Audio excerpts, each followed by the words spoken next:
I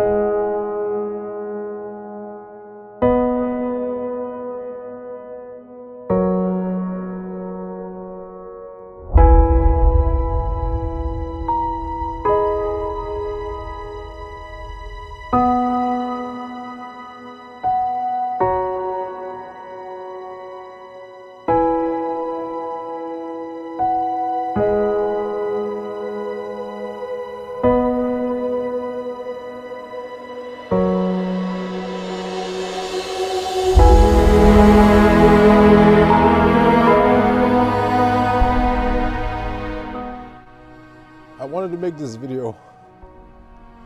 I'm not even sure if I'm going to release it. I think it's important as part of the grieving process.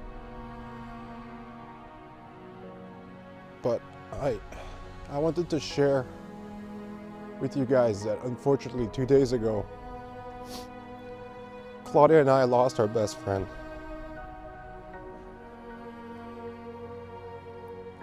Unfortunately, Korra was taken from us extremely suddenly. And she was such an amazing dog that I really wanted to share her story.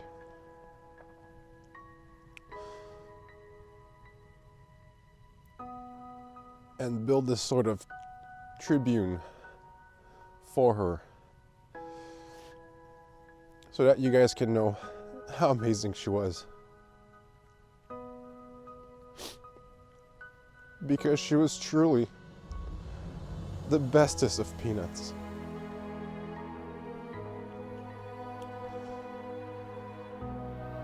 It's funny because Korra came into our lives completely by accident. I was at work and I found her during a shift where she had been evacuated from an apartment, a hoarding apartment. There was a apartment fire, and she was being taken away permanently from that place because it was an abusive environment for her. And it was at the beginning of COVID, and I remember Claudia really wanted a puppy. And I don't know where you are in the world, but when COVID hit around here, the price of puppies just soared through the roof because so many people wanted a dog now that they were stuck at home. So I remember seeing her. She was being evacuated from the burning apartment. She was covered in soot. She had melted stuff on her. She looked absolutely miserable. And just on a whim, I popped over and I went to say hi to the person that took her out. The bylaw that took her out of the place. And I started chatting with that person. And I was just there petting the dog and just killing some time, and then started chatting and realized that the dog was being taken away permanently. And I inquired and I said, well, at this point, you know, my wife and I are looking to buy a dog or adopt a dog. And then through talking with that officer, he said, if you can get your wife to come pick up the dog, then we can start the adoption process or the transfer process. So I hopped on the phone, called Claudia 3-4 times. She eventually picked up, and I said, if you want a dog, now or never, come to this location. And I'm so happy she picked up the phone, and she flew over, she grabbed the dog, she gave her a bath that night, gave her a good home. And I absolutely love the series Avatar: The Last Airbender and the follow-up, The Legend of Korra. And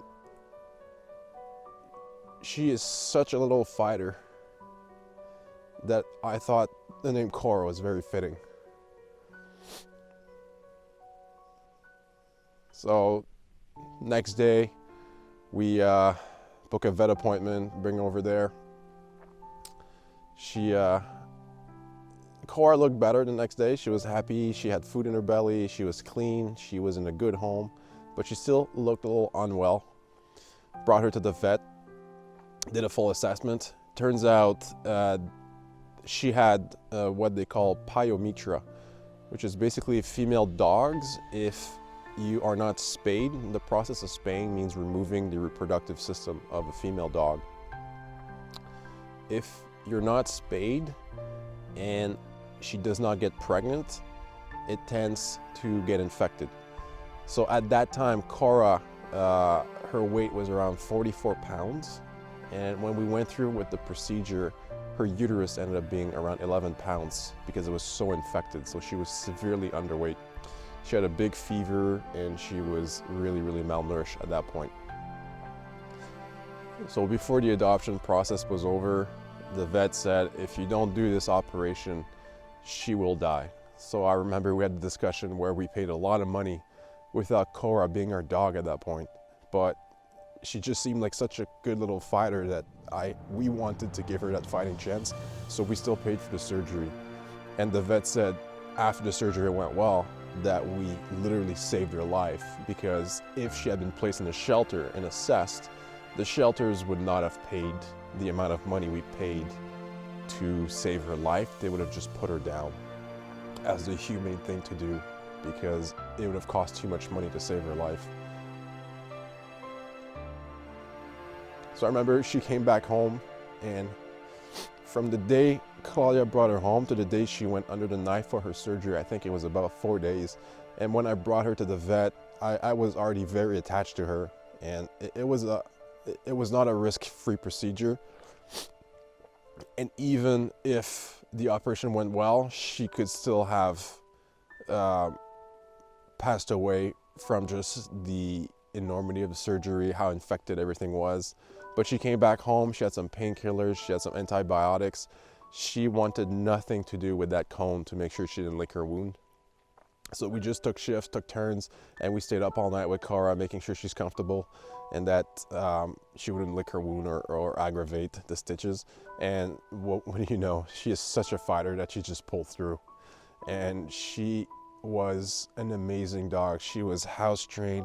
She knew a couple tricks. She did not destroy anything. She did not bite anything.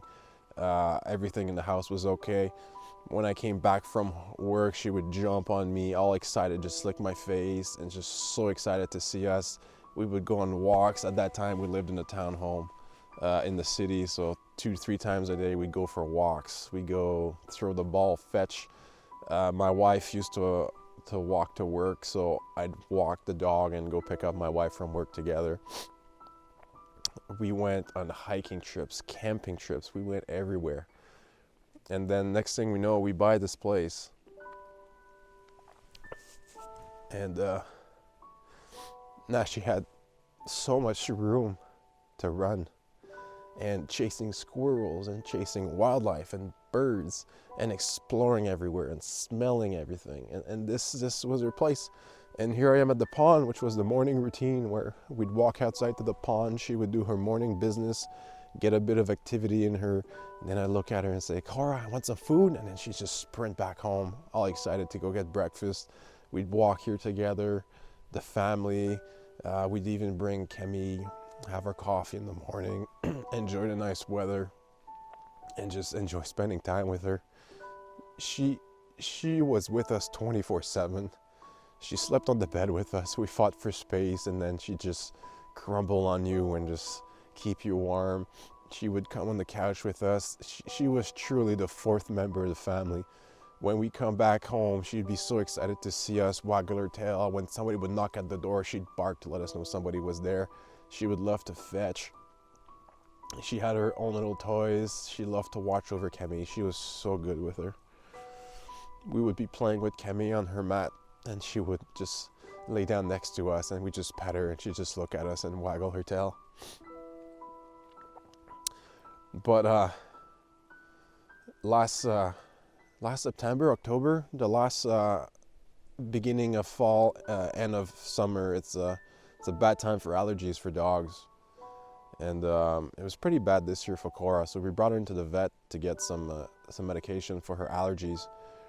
And for some reason, she just kept sneezing and sneezing, even though the season was advancing. We had the first frost, and usually the allergies kind of calm down once the frost hits because the pollen just falls out of the air. and she kept on sneezing and rubbing her nose, and we kept going back to the vet, and they're like, no, we'll try more medication for this and that. And at some point, she, when we go to pet her, on her left side of her face, she'd flinch. And then the next day, she was really swollen around her sinus on the left side. So we brought her back in, and they're like, maybe it's her tooth, because she had two broken teeth. Maybe there's an abscess in there. Maybe it's pushing up into her sinuses, and that's what's causing the inflammation. And she was sneezing so much that we had started to notice some drops of blood coming out of her left nostril. Nothing major, but enough that through the night, when she sneezed on the comforter on the bed, you could see like a little spot of blood. I did some research online, and for dogs, nosebleeds are never good. It's not a good thing, and apparently the #1 cause of nosebleeds in dogs is a cancer tumor. So we kept going back to the vet. She got some NSAIDs, which is like Advil, an anti-inflammatory. That seemed to help. She became her normal self again. The swelling went down, so we're like, okay, great. And then the medication ran out, and then it came back again, the flinching, the feeling not well. Usually on walks, Korra was always in front of us. She was looking everywhere, but she had started to, fall behind, and we had to course her to just, come, keep walking, come with us. And like, instead of running to you, she was just as excited, tail wagging and everything, but she'd walk to you. So we went back, and they said, maybe it's a tooth, maybe it's pushing, maybe there's something stuck in her nose that's causing her irritation. So she got a bit more of that NSAID medication, that anti-inflammatory. She was put on antibiotics in case it was an abscess with an infection. And then she was scheduled, actually, today we're Sunday, she was scheduled for Tuesday for exploratory nose stuff, and then deeper look at her teeth to see what's going on. But today's Sunday, so 2 days ago, last Friday, I woke up like normal to go to work. Usually Korra always slept at our feet. She never came up too close. She was always at our feet. She had started to come in between us and rest her head on our pillows maybe a month ago when she was feeling really unwell. And that morning when we woke up, she was between us, and I remember she had sneezed on my pillow, and there was a fairly significant amount of blood, which was really, scary. And Claudia was really concerned, and she couldn't go back to bed, so she stayed with her. And Claudia found that her eyes didn't look as good as usual, and she found her a little more swollen than usual. And I was like, keep me posted. So I go to work, and it was a major snowstorm we had here in Eastern Ontario, like major. Like you can see the amount of snow that we got, all that snow in just a day's worth. So I go to work. Next thing I know, Claudia's texting me. She's like, Korra is now bleeding from the other nostril, and it's not just a drip. It's bleeding like bad. So I was like, okay. So I called my supervisor. I told her I gotta go home now. So I head back home in the storm, and I get home, and it's just blood everywhere. She was covered in blood. Her nose was all blood. Her mouth, because she kept licking her nose. Her paws were covered in blood. There was blood everywhere in the house. And like Claudia had to take care of Kemi and Korra, and then I just kneeled and I tried to stop the bleeding by just putting some pressure on. We just couldn't stop the bleeding. It was so bad. And like I said, it was weird because it was the other nostril, because I thought her sneezing was just irritating her sinuses, and the same idea that if we sneeze too hard, then maybe we can get nosebleeds sometimes, but we just pinch and it stops. But she had tried the ice, we couldn't stop it. She was bleeding so much, we stopped it. We called our vet, we're waiting for an answer from the vet. I called the old vet from where we used to go before we moved to this new property. Spoke with the receptionist, said, man, she's bleeding so much, I can't stop it, I don't know what to do. She's like, give me a sec, I'll talk with a technician. 15 seconds later, not even, she comes back, she's like, emergency hospital now. I was like, oh God. It's like your worst fears realized. So we pack everything, we just rush her to the emergency vet hospital.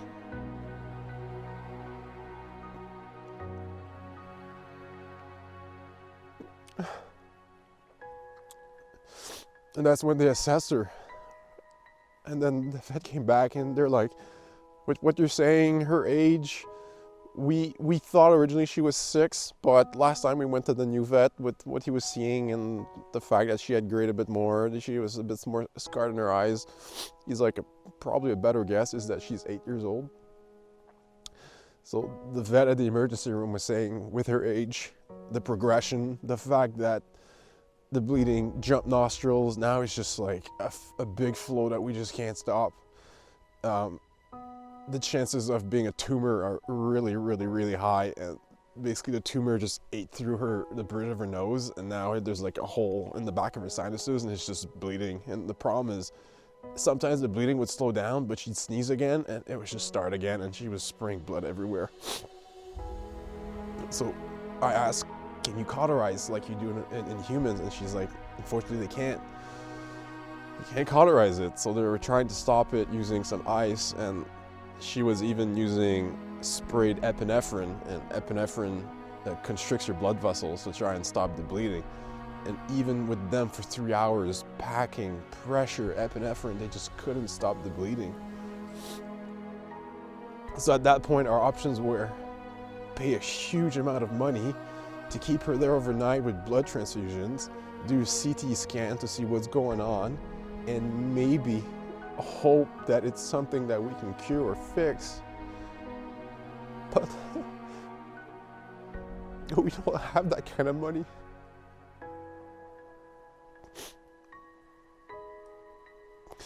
So the options were bring her home where she bleeds to death,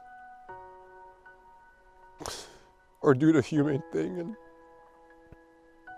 have her go to sleep surrounded by her loved ones.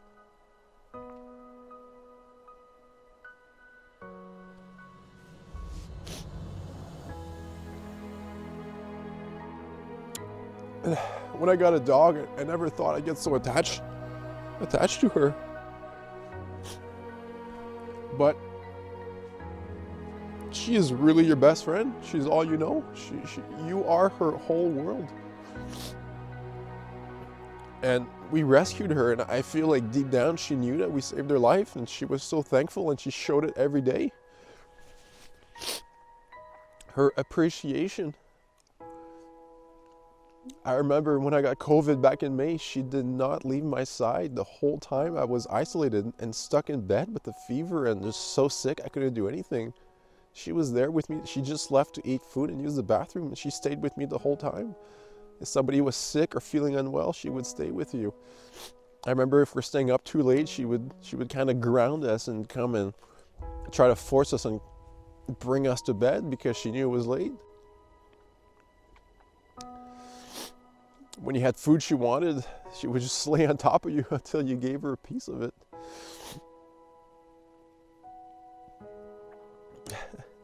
Sometimes she was such a goofball, you'd wake up and she was on her back, all fours up, and just spread wide open and just shaking in the air, doing her little doggy dreams and just probably chasing squirrels in her dreams.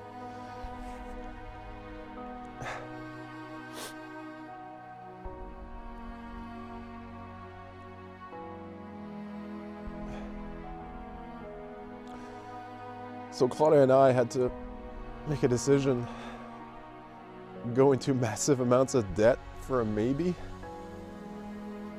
And that would mean she would have to be there by herself all alone for 4 days because the holidays are around the corner. It was the weekend. The specialist to do the anesthesia wasn't there. And then maybe spend huge amounts of money to tell us that it's inoperable anyways. And I don't want to bring her home for her to bleed everywhere, for us to go to bed and just wake up and find her in a puddle of her own blood, having passed away during the night.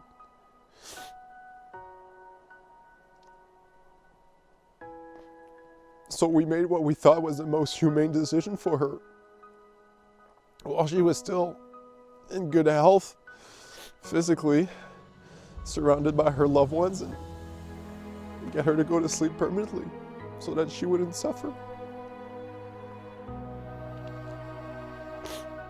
And this is just hitting us so hard because it completely blindsided us.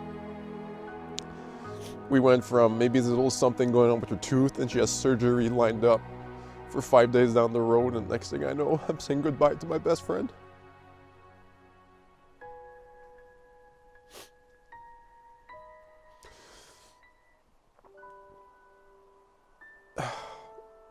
I know it's corny or cliche, but you just never know. The people you love, the dogs, cats, animals you have, give them an extra hug for me today. Tell them you love them, because you never know when the last time's going to be. Korra loved this type of snow. She loved to run in it, eat it, chase some fake snowballs. And I was so excited when I saw the weather that we could go for walks with her. But she didn't get to enjoy it. And then I had this form in my hands that you have to sign just to say goodbye to your best friend.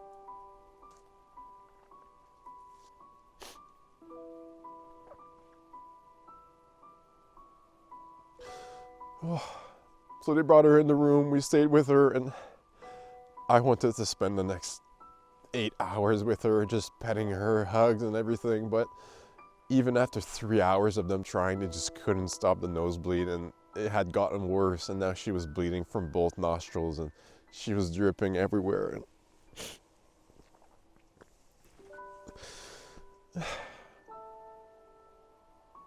So on Friday, 2 p.m., we said goodbye to our best friend.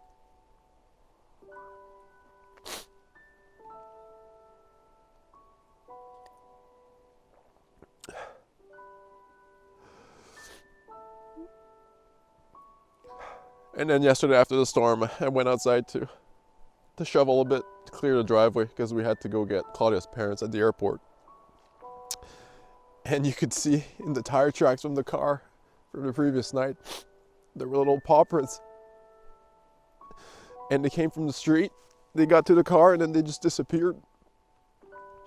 And I thought, wow, Korra's spirit followed us home. And that made me happy.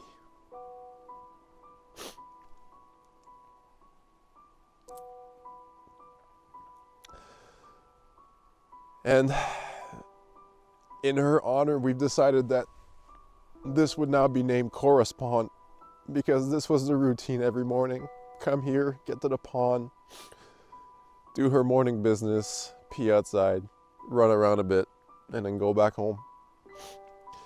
Her remains will come back to us, and when the weather is better in the spring, she'll be buried under the magnificent maple tree, just overlooking the pond, so she'll always be with us.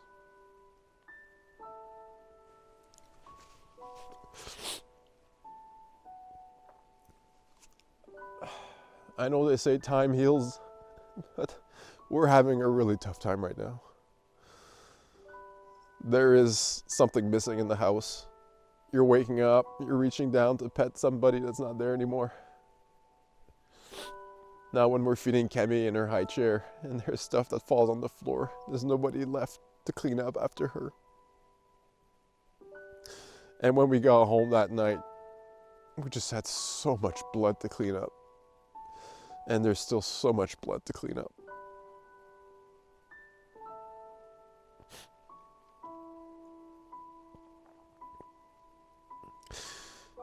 Oh.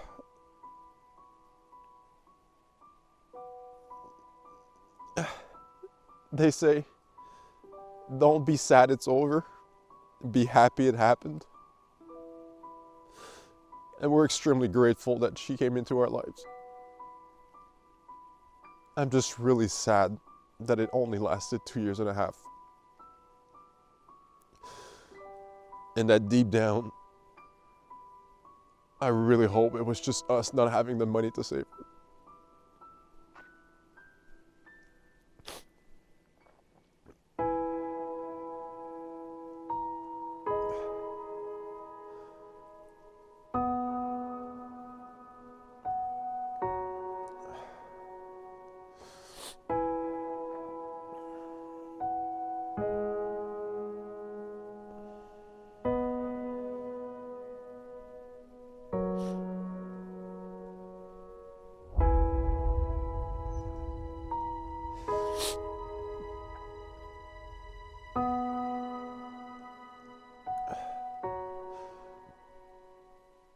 At the end of the day, I'm happy though that she's gonna come back home and she'll be able to chase as much as she wants forever. She'll be watching over the property for us, and she'll stay with us in our hearts.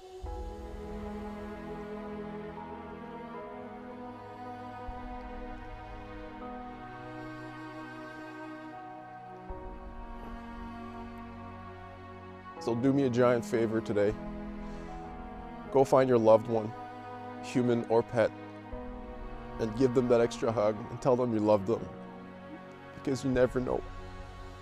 You never know when's gonna be the last day.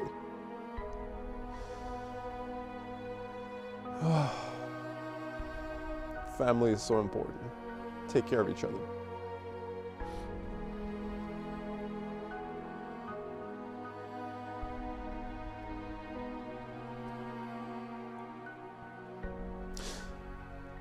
We love you, Korra. You will be missed. You will not be forgotten.